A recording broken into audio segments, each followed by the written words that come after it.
Opini saya, Dr. Oi kali ini mengajak Anda untuk menjadi donatur kesehatan bagi sesama. Tetapi kali ini saya tidak berusaha untuk mengumpulkan donasi ya. Saya juga tidak menerima donasi itu untuk kita bagikan. Tetapi saya hanya membagikan pengetahuan sehingga kita bisa menjadi donatur bagi sesama kita. Dengan cara apa? Dengan modal kesehatan diri kita sendiri, dengan menjaga kesehatan kita sendiri. Loh, bagaimana ceritanya kok bisa seperti itu? 8 penyakit kronis yang bikin tekor BPJS. Anda harus mengetahuinya. Bermula dari ini kita akan tahu bagaimana cara menjadi donatur dengan cara menjaga kesehatan kita sendiri. Ya. Anda perhatikan dari 8 ini ada 4 bahkan 5 penyakit yang karena penyakit kronis yang berasal dari sindroma metabolik. Kita perhatikan 4 saja dulu ya. Ada penyakit jantung, kanker, stroke, dan gagal ginjal yang menghabiskan dana besar dari BPJS Kesehatan. Dan bahkan ini juga subsidi dari pemerintah karena pemerintah membiayai melalui PBI, peserta bantuan iur biaya untuk juga mendanai BPJS. Jadi pajak kita pun masuk ke sini juga jadinya ya. Kita amati yang kasus terakhir saja lah, gagal ginjal. Ada 1,7 juta kasus dengan pengeluaran sampai 2,3 triliun, ya, lebih dari situ. Ya. Bagaimana kita membantunya? Ini paparan dari Prof. Ali Gufron, Kepala BPJS Nasional atau Kepala BPJS Kesehatan Indonesia, pada PowerPoint pada suatu meeting mengatakan bahwa biaya 1 kali cuci darah itu sekitar Rp786.000 ya. Seminggu itu membutuhkan dana 1,5 juta untuk 2 kali cuci darah. Itu minimal, cuci darahnya 2 kali.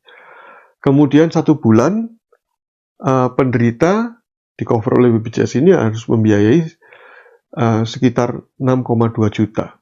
Ini melebihi angka UMP Provinsi DKI Jakarta. Ya. Ini kasus cuci darah pada gagal ginjal.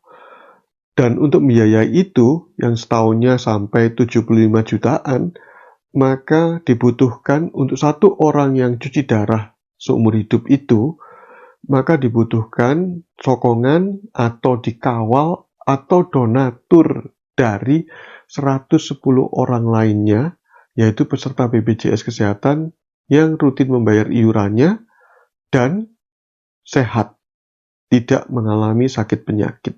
Itu yang terpenting, tidak mengalami sakit penyakit. Meskipun membayar, tetapi ketika sakit, ya, maka akan menggunakan fasilitas dari iuran yang dibayarkan oleh dia itu. Ya. Apalagi kalau penyakit kronis, seperti penyakit jantung, kanker, stroke, dan gagal ginjal, serta tadi yang ke-5 itu yang masuk dalam daftar itu adalah serosis hepatis, ya, serosis pada hati. Itu juga berhubungan dengan penyakit kronis karena metabolik. Ya. Nah, yang menjadi pertanyaan kita untuk yang di highlight merah ini, apakah 110 orang ini adalah Anda? Semoga Anda. Anda adalah orang sehat yang rutin membayar BPJS. Kuncinya di sehat, ya, tidak mengalami sakit penyakit. Mari kita cermati sekali lagi daftar 4 penyakit ini, tetapi saya lebih fokus kepada penyakit yang terakhir, kembali lagi pada gagal ginjal. Jadi ada 1,7 juta kasus yang tercatat oleh BPJS Kesehatan, kemudian dikalikan 110 orang, karena 1 orang disokong atau dikawal oleh 110 orang, maka jumlahnya adalah 187 donatur yang dibutuhkan untuk penanganan gagal ginjal. Sangat banyak sekali. Ini lebih dari 50% jumlah penduduk Indonesia kan? Jadinya. Nah, mari kita menjaga kesehatan kita supaya terhindar dari penyakit-penyakit ini yang awalnya dari sindroma metabolik. Apa itu sindroma metabolik? Di dalamnya adalah yang jelas diawali dengan obesitas, terutama obesitas sentral. Kemudian penyakit gagal jantung atau penyakit jantung, gangguan lemak, tubuh kita, TG yang tinggi, HDL yang rendah. Itu menyebabkan salah satunya adalah stroke. Ya. Kemudian darah tinggi, hipertensi. Darah tinggi ini juga mengakibatkan komplikasi ke gagal ginjal. Gagal ginjal juga menyebabkan hipertensi. Nah, terus-terusan seperti itu kan.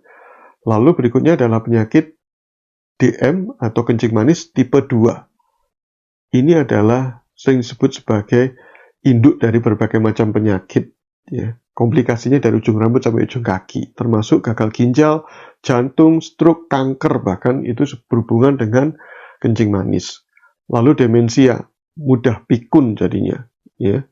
Gangguan di otak, kanker, PCOS, polycystic ovarian syndrome, kemudian juga adalah gangguan di liver. Tadi saya sebutkan, yang kelima adalah cirrhosis hepatis yang terakhir tadi. Jadi penyakit yang ke-8 yang menyumbang kerugian atau tekornya BPJS Kesehatan. Juga berasal dari fatty liver. Ini adalah gabungan atau tanda-tanda dari sindroma metabolik itu. Bila Anda bisa menghindari atau menyembuhkan sindroma metabolik Anda tanpa menggunakan jasa atau fasilitas kesehatan dari BPJS, Anda menjadi donatur bagi saudara-saudara yang lainnya yang sedang mengalami sakit penyakit yang membutuhkan pembiayaan BPJS itu. Ya.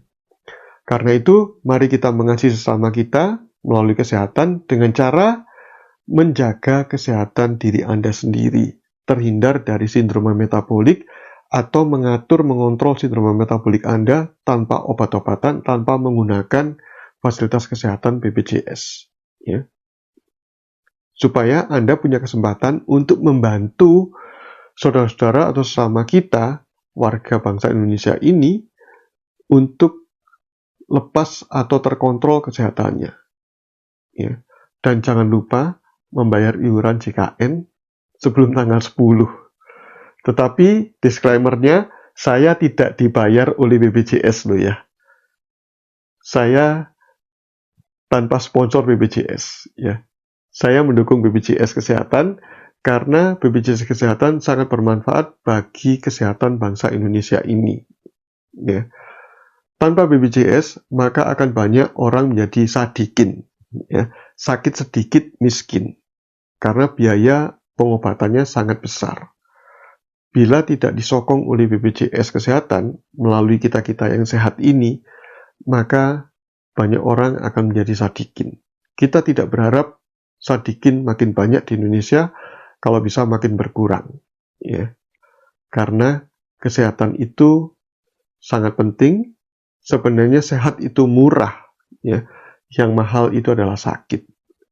Mari kita mencegah kesakitan itu, dan dengan mencegah kesakitan itu, dan kita menjadi sehat, kita menjadi donatur bagi sesama kita. Kita bisa menolong sesama kita, ya. Bila kita mengasihi diri kita sendiri dengan cara menjaga kesehatan kita, maka kita bisa mengasihi orang lain karena kita sehat. Dan kita bisa berbagi tips-tips kesehatan itu bagi orang lain juga. Bila tips ini bermanfaat bagi Anda, bisa bagikan kepada orang lain sebagai donasi Anda. Terima kasih sudah menyaksikan video ini. Salam sehat dari saya, Dr. Oi.